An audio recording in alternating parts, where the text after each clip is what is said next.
Bonjour. Les hommes de l'État sont dans la tourmente. Inutile de vous dire que c'est loin de me contrarier. Alors, on va un petit peu faire le tour sur les trois principaux ministères, disons, donc, qui sont l'économie, l'éducation nationale et la santé. Donc, trois monopoles pris en main par les hommes de l'État. On va voir un petit peu le résultat. Alors, comment est le fonctionnement des hommes de l'État? Alors, il faut bien comprendre que les hommes de l'État ont intérêt à ce que nous ayons tous une méfiance les uns envers les autres. C'est-à-dire qu'ils vivent de la méfiance qu'ils distillent. Ils vivent du lien social qu'ils désagrègent et ils se portent ensuite en protecteurs. Nous sommes exactement dans le schéma mafieux de la fin du 19e et de la première moitié du 20e, c'est-à-dire, vous arrivez à New York et on vous dit, t'as monté un commerce, mais il faut que tu verses à la famille Corleone une petite dividende tous les mois, sinon, ton commerce va prendre feu. Voilà. Alors évidemment, la famille Corleone est bien placée pour savoir que le commerce risque de prendre feu, puisque c'est elle qui l'allume. Donc la famille Corleone n'allumera pas le feu si on lui verse ce qu'on a à lui verser. Et ensuite, tous les mois, bien sûr, ça augmentera, toujours pour la même raison, pour qu'elle ne mette pas le feu. Voilà. Donc l'État, c'est exactement la même chose. Alors pour pouvoir faire son chantage, les hommes de l'État ont un monopole, ils ont le monopole de la force et le monopole de la justice, exactement comme la famille Corleone qui avait le monopole de la force et le monopole de la justice.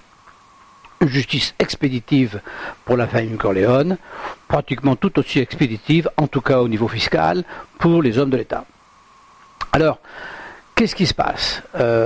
On nous dit, par exemple, on va prendre l'économie. Alors, les hommes de l'État nous disent, l'économie, vous ne pouvez pas vous en occuper tout seul, parce que vous imaginez, si vous vous en occupez tout seul, mais l'économie, c'est entre les mains d'aigrefins. Donc, si on n'est pas là, nous, ces aigrefins, ils vont vous voler. Sous-entendu, on sait à quel point vous êtes naïfs. La preuve, c'est que vous votez pour nous. Donc on peut comprendre que les hommes de l'État croient que nous sommes naïfs, puisqu'on est assez cons pour voter pour eux. Donc ils se disent, s'ils croient tout ce qu'on leur raconte, évidemment, ils vont croire tout ce que leur raconte, industriels ou commerçants. Donc, et entre eux, profession libérale, etc., entre eux, ça va être le massacre, puisqu'ils croient, nous, ce qu'on leur dit. En fait, c'est pas comme ça que ça se passe. Il y a effectivement dans toute société un coefficient de gens pas très honnêtes, mais c'est marginal, objectivement, et puis la masse des autres est tout à fait capable de faire le tri. C'est une évidence. Alors, la grande ambiguïté, ça vient de la Révolution française. Les hommes de l'État essaient de nous faire croire que ce sont eux qui ont inventé la Révolution française. En fait, ce ne sont pas eux qui ont inventé la Révolution française, c'est les événements, c'est-à-dire que c'est le passage du monde agraire, dans lequel le seigneur possédait les terres et le château et pouvait exploiter les autres, au passage au monde industriel, dans lequel l'objet fabriqué, dans lequel le patron, si vous voulez, de l'entreprise, est en situation beaucoup moins solide que le seigneur, parce qu'il a besoin de davantage de monde et davantage de mains, et que dans une usine où il y a 300 ou 400 personnes, vous n'avez pas la même possibilité de les maintenir à vos ordres que quand vous avez des champs où vous avez 15 personnes. Donc, si vous voulez, c'est ça qui a fait la révolution. C'est pas du tout les penseurs. C'est pragmatique. C'est ce que on en a déjà parlé. L'opinion publique, elle se crée autour des faits, autour des réalités. Alors, donc, nos hommes de l'État nous disent, sans nous, vous ne pouvez pas faire des affaires parce que vous êtes tous malhonnêtes. En clair, c'est ça. Et puis surtout, vous êtes tous abrutis. Bien.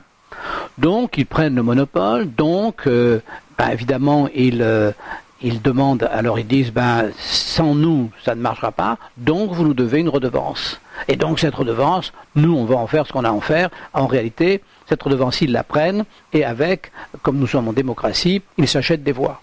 C'est tout. Hein, et ils répandent partout l'idée que nous sommes tous prêts à nous voler les uns les autres. Et là, nous arrivons au terme, parce qu'évidemment, c'est confortable. C'est exactement comme la famille mafieuse. À force d'avoir des limousines de 8 mètres de long, à force d'avoir le luxe dans lequel ils vivent, dans lequel ils ont des acolytes, parce qu'il leur faut des acolytes, ils dépensent trop d'argent. Et alors aujourd'hui, qu'est-ce qu'on voit? On voit M. Bruno Le Maire, parce que c'est là que ça finit. On y est, parce que là, on est à l'heure des comptes. C'est ça qui est formidable, on est à l'heure des comptes. Alors M. Bruno Le Maire, qu'est-ce qui se passe? Qu'est-ce qu'il dit, M. Bruno Le Maire?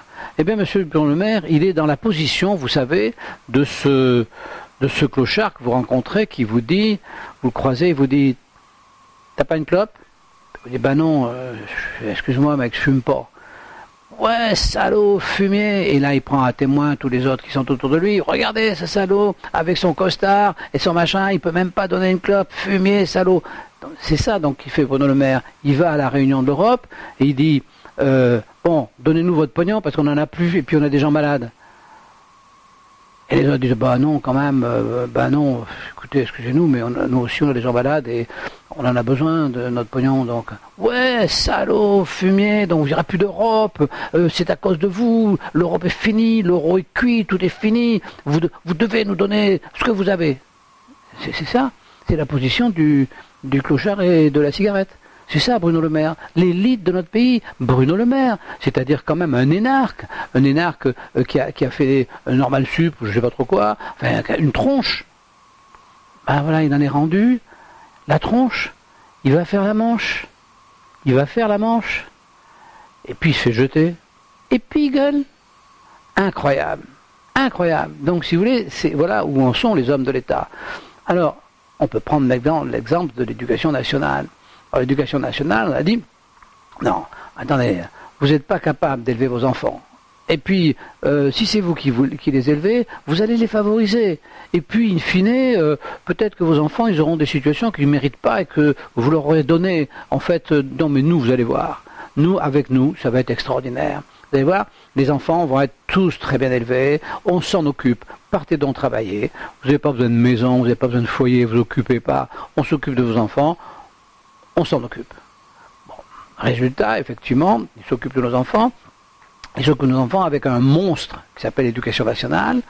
Et donc ce monstre pourra exister, a éprouvé le besoin d'organiser au-delà de l'éducation, par le diplôme, l'organisation de la société. C'est-à-dire, hors l'éducation nationale, pas de salut.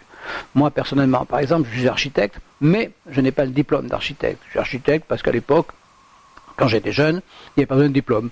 Parce que l'architecture, c'est un art. Et comme c'est un art, chacun peut s'exprimer. C'est comme la chanson, c'est comme la poésie. Il n'y a pas besoin d'un diplôme. C'est quelque chose qui ne s'apprend pas. Ce qui s'apprend, c'est la partie technique. Un ingénieur, oui, ça a besoin d'un diplôme, parce qu'il faut quand même que ça sache dessiner une poutre. Un architecte, non. Bon.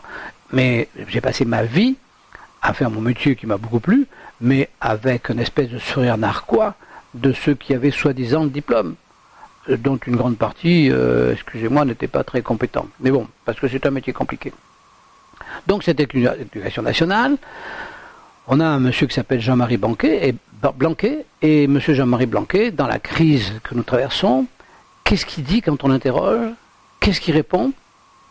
Un monsieur quand même qui a une éducation importante, qui est un professeur de droit administratif, c'est pas n'importe qui. Il répond,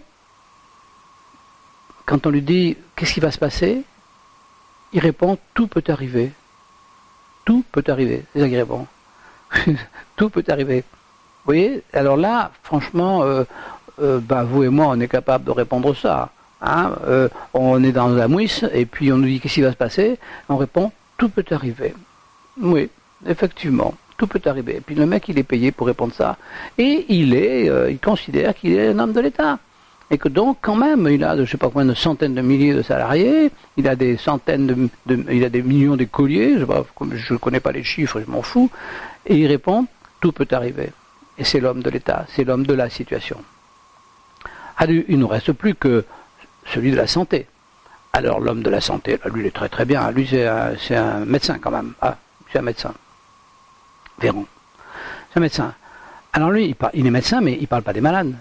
Lui, il a des courbes. Voilà, il vient pas vous dire, voilà le profil des gens qui ont été malades, voilà comment ils ont attrapé la maladie, essayez de pas faire ceci, essayez de pas faire cela, parce que on se doute que il y a un certain nombre, puis méfiez-vous, allez vous faire tester, si vous sentez, vous voyez tout un tas de choses que pourrait faire un médecin. Et puis vous voyez, regardez, je sais pas moi, c'est pas la première fois qu'il y a des bronchites dans le monde, on a tout essayé, continuez, faites comme faisaient nos parents, essayez de survivre, essayez. Bon, non. Lui, que des courbes. Et pour lui, la médecine, c'est pas les médecins. La médecine, c'est l'hôpital. Il n'y a rien d'autre que l'hôpital. C'est-à-dire que c'est à croire que l'organisation de la médecine dans ce pays et ailleurs ne dépend que de la structure hospitalière. Attendez, l'hôpital, c'est l'hôpital, mais la médecine, c'est pas l'hôpital.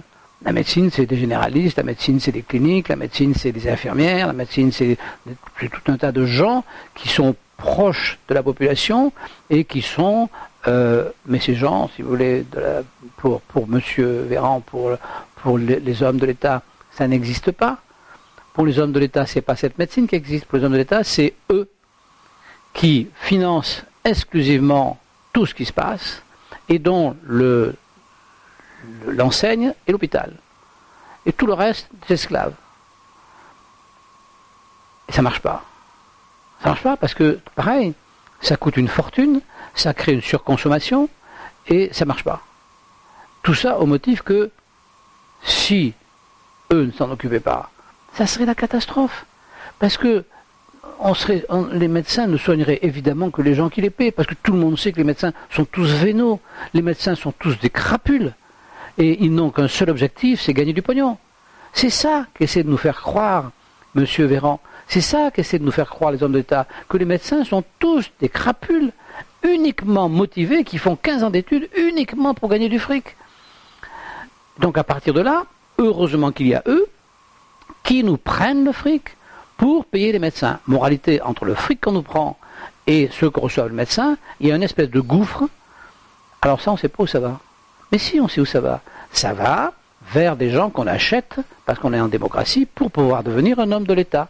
C'est-à-dire cet argent est dépensé pour permettre aux hommes de l'État de se faire élire avec tout leur système qui, heureusement, grâce à Mitterrand, ne dépend plus de l'argent privé. Parce que si vous voulez, aux États-Unis, ça ne coûte rien les élections. C'est des financiers qui financent.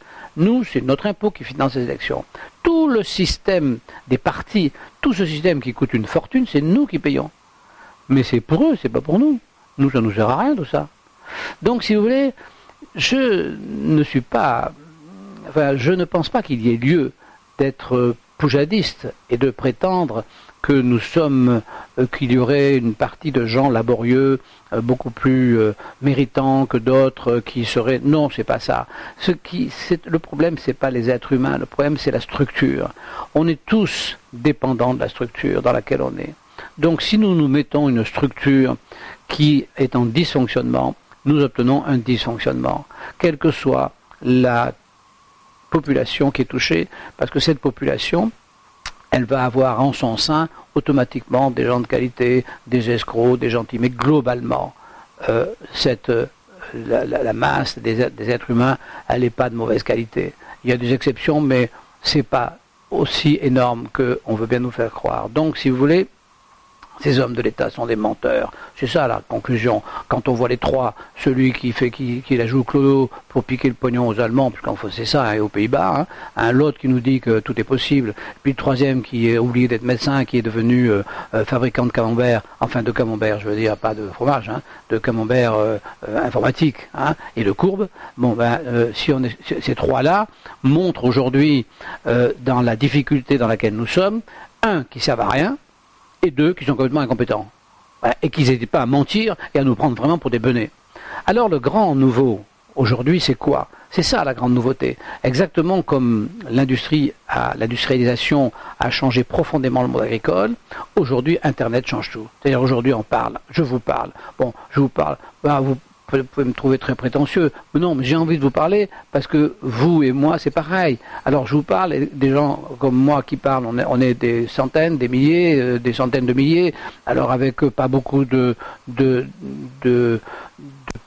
d'auditeurs qui regardent, de gens qui regardent, mais ça fait rien. Cette multitude de communications, c'est une grande nouveauté. C'est ça la grande nouveauté. Alors, à l'heure actuelle, les hommes de l'État essaient de s'approprier cette communication intense, parce que pour eux c'est important, sinon ils vont disparaître. Alors le combat il est là. Est-ce qu'ils vont s'approprier cette capacité de communiquer intense, ou est-ce qu'ils ne vont pas se l'approprier? Alors toujours pareil, c'est la même méthode, on est toujours dans la méthode, nous sommes là pour vous protéger. Parce que si on laisse libre Internet, mais vous allez avoir que des escrocs. Et comme vous êtes cons, entre guillemets, eh ben vous allez écouter ces escrocs. Mais nous, comme on est très intelligents, eh ben on va vous protéger de ces escrocs. Alors en fait, c'est les escrocs en chef. C'est-à-dire qu'ils sont plus escrocs que les escrocs. C'est ça le problème, la problématique elle est là. Mais ça peut-être on est peut-être en train d'en prendre conscience, parce que je pense que ce que je vous dis c'est assez banal.